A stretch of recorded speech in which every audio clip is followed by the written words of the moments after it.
Guess what? I'm so excited, a little bit fearful because my results are in from the DNA diet method.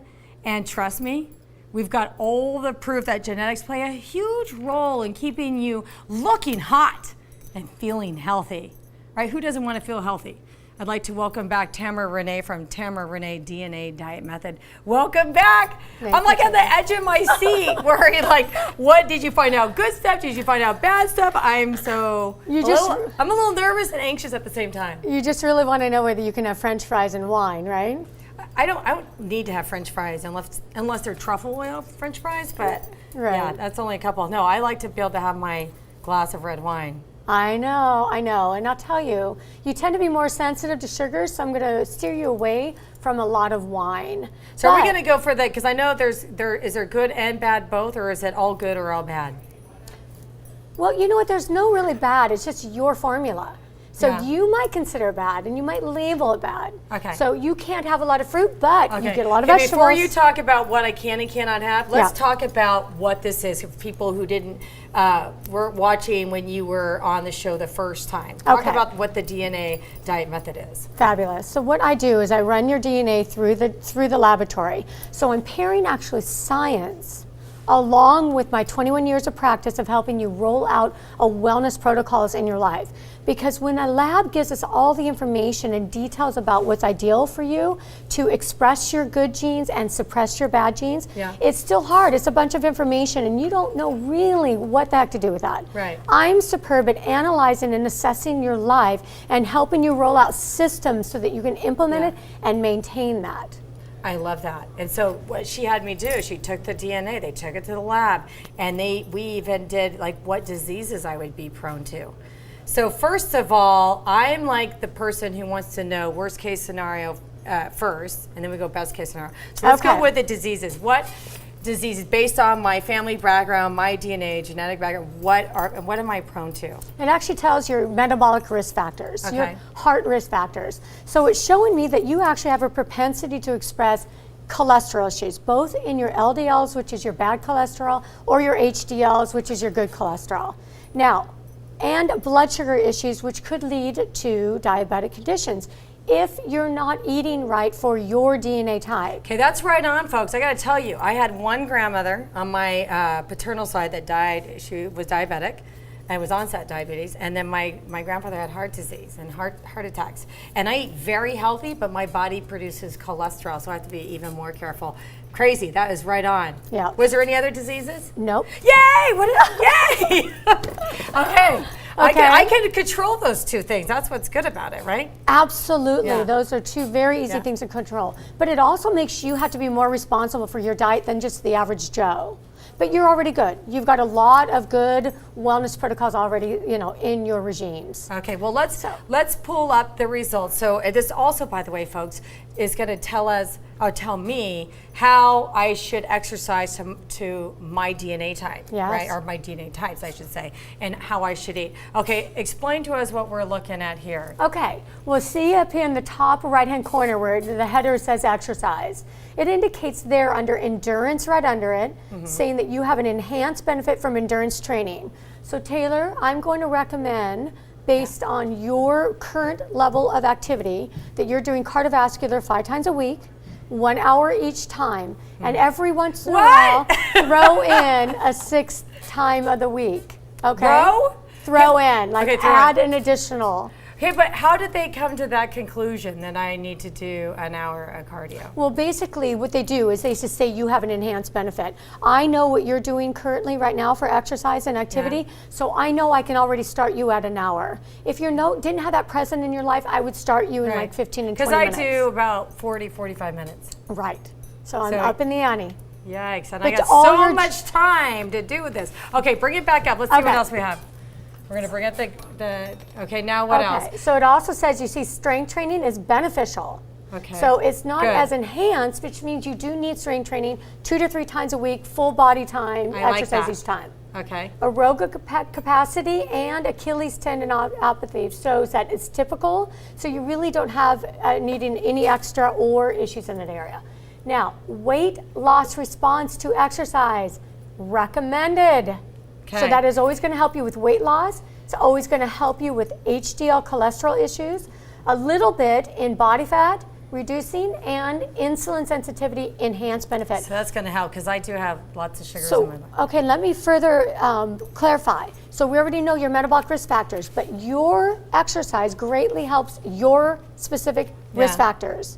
So it's got to be a part of your life. Okay. It's lifestyle. Let's bring that back up. Let's talk about the right side diet, the top of the page. Top left-hand side.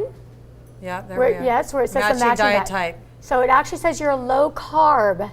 So a lot of people would label that high protein. But I would tell you, I feel better when I eat that way. I do. I feel like I could, conquer the world if I wanted to. I feel very powerful. And I've been on a raw food diet, and without the protein, I was miserable. Yeah. So let me give you a little information about that.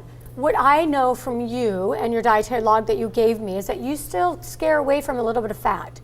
And I don't mean French fry fat. I'm talking about high quality fats. I know you eat a little bit of seeds and nuts, a little bit of avocado. We're gonna bump up your essential fat category, and then if you want to pull that back up, she's talking about good fats, folks, like olive oil, avocado, stuff like olives, that. Let's pull that back up real quick. Top left-hand corner again. You see where it says monounsaturated and polyunsaturated fats? Yeah. You do better with increased benefits from poly. So that tells me that you need more seeds. I'm going to recommend you doing more seeds, more fats, more avocados, and olive oils versus like nuts. I'm excited about that. Okay, what else? Where does it say I can drink wine? It says you can't drink wine. What?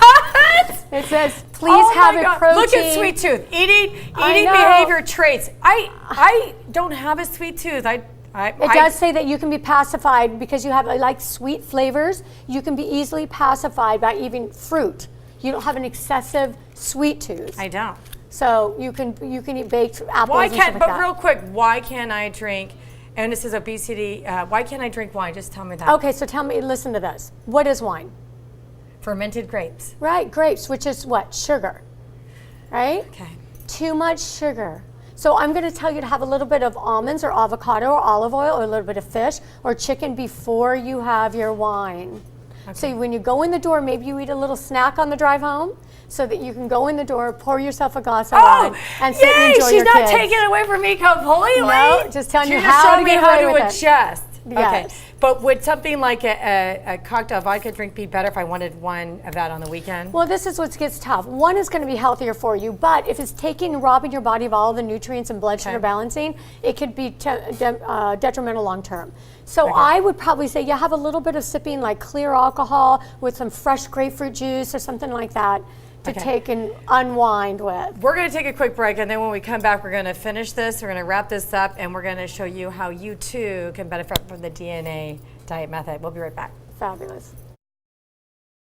Okay, welcome back. We're with Tamara Renee from Tamara Renee DNA Diet Method, and we're talking about my genetic factors, what I should be eating, and how I should exercise. So we got the data back. She took my DNA. They took it to the lab. And we have the full report on how I should eat and how I should exercise for optimal health. And so I look good and feel good. So we talked about the other categories at how I should exercise. We talked about the wine. And let's talk about the food reactions. We're going to pull up my results right there. And this is really cool. I drink coffee first thing when I get up, and it says caffeine, metabolism, slow metabolizer. And what does that mean, Tamara? It just means that you don't do really well with caffeine. I do really well with caffeine. Well, listen, caffeine is a fast metabolizer, right? It's a stimulant, and your body processes it really slow. It is actually a detriment to you, and long term it can affect really your risk factors in your metabolic conditions. So I would say please. And so what does that mean, metabolic conditions? Your so metabolic make me more health prone conditions, to be fat? Heart disease and diabetic. Oh, great. So what do I do if I can't drink my espresso coffee? How about a little bit of green tea or yerba mate tea? Okay, done. I'll do that. Okay. Next, go back up there. Let's pull that up, food reactions. So it says you've got a bitter tasting gene, meaning you have the propensity not to enjoy green vegetables, but I know you do. I love green vegetables, yeah. So you probably override that. I did I didn't eat green vegetables as a kid, and now I make myself like it. Right. I'm good. I have a good mind. I can make myself like anything. Well, I would tell people to spin it in soups or stews or stir fry somehow Okay. anyhow. Nutritional needs. Yeah, your nutritional needs. So it actually says sweet taste is typical, meaning I don't have to feed you fudge on top of your chocolate brownie in order to pacify you. Okay. Lactose intolerance and alcoholism flush, meaning you don't have a sensitivity for lactose or alcoholism. Yay, I'm not an alcoholic. Okay, go down to nutritional needs real quick. So most all yours either say safe, balance, or optimize, Yeah. meaning you need to take vitamins and you I need do. to take them in high levels and I do. high quality. I do. Continue. So I kind of knew that, so I've Yeah. always invested in a lot of supplements and vitamins. I've Great. kind of always been pretty good about listening to that inner voice about what I should be doing. Yeah, you're superb at that. Obviously, the wine and the coffee didn't make that voice. Yeah. Okay, what else have we not to talk about? Your The body, body weight, your body and And weight. weight. That's right above the metabolic health factors. So right the there. good news, Sunshine, is you don't have the obesity gene. Yay, because I will tell you that runs in my family. Oh, you're lucky. You didn't get that. Okay. But you do have the weight loss easy regain gene, meaning you can get frustrated because you get in plateaus and then you drop forward, but you bounce up too. Just No, don't it's get that frustrated. last 5 pounds that could take me like the rest of my life to It take is the off. hardest for everyone, not just Okay. you. Okay. And what is- metabolism and your fat levels are very normal, so you don't have Yay. excess areas of those. What about that? What is that underneath that? I can't read that That's far. fat. That's your Okay. fat. Like you would have the propensity to have an abundance of fat cells versus someone that would be very normal in that area. You don't have that. Yeah, you know what? This Okay. is so on because I didn't tell you this, Tamara, but I was testing to see how good this was, how accurate it was, because I'm a skeptic. I get my blood work done every 6 months. I check all my levels, hormones, you name it, and it always comes back that I have above average blood sugars in my, and that I have, higher cholesterol than I should, compared to my diet. So it is that my body is making the cholesterol. So this is really right on. Can I say one little tip? What? Drink or have avocado, olives, or a bite of fish before your wine. For Olives, I know, dirty martini with olives. That's perfect. Olives I'm kidding. first. Alcohol, I didn't drink alcohol for days, weeks. It's fine. It's fine. It's just, great. it's good. So those are little tips that I can teach you Yeah. that will help you from not expressing those bad genes. This is really good because if you, folks, if you go back and get tested on your genetic makeup, your DNA makeup, on how you should exercise, how you should eat, think about the years you're going to add to your life. Think about the quality of your life. I mean, life's too short not to feel good and look good. There's Tamara Renee's website right there, Precision DNA Diet. Wow. Oh, you have my body up there. I'm kidding. Okay, thank you so Thank you, much. Taylor. Thank you.